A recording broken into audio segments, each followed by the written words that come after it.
Hello, thanks for watching Devotionables, brief devotions for busy people.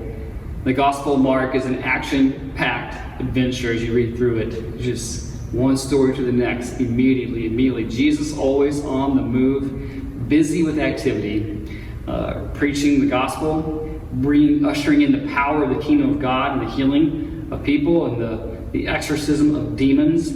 And early on, this question comes around Jesus. Who is this? Who is this?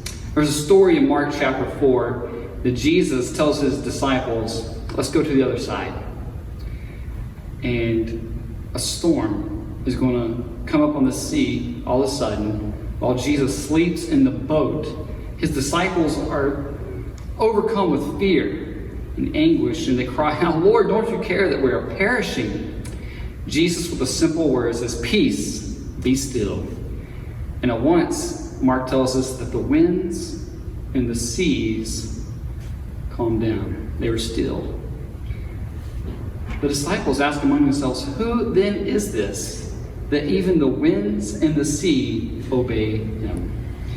You know, in the storms of life, we're often tempted to look at the sea around us, the winds coming after us, and forget who is this, that even the winds and the sea obey them. But inside this boat, with the disciples, was the Lord who created the heavens and the earth, the Lord Jesus Christ. He had the power over the winds and the sea. And so I remember hearing this passage preached one time at a church in Huntington, West Virginia, Lewis Memorial. And it was a very good sermon. It has always just encouraged my soul. And what the pastor encouraged us that day was to remember these things. Remember, first of all, who was in the boat with the disciples? It was Jesus. Jesus is with us. He has promised to never leave us nor forsake us. Jesus, he told us to remember the plan that Jesus had for the disciples. He called it a promise. It was a plan. Jesus said, let's go to the other side. Whatever God has called us to do, whatever he's calling you to do, remember, that is a promise. That is a plan that he has for you. And he will work that through. No matter how crazy life may get around you with the winds and the seas, remember that he is with you, that he has a plan. And remember that it's the power of God to work in you, through you. And so God's power is at work. We see the power and ultimately peace.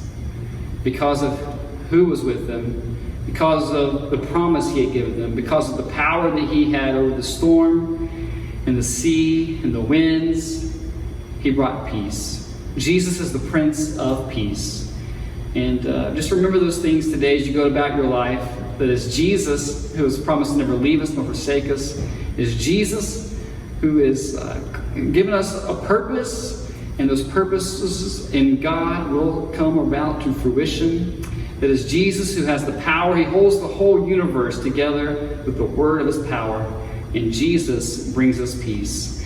Lean into that today as we think about Mark chapter 4. Jesus, who is this? That even the winds and the sea obey him? The Lord Jesus Christ.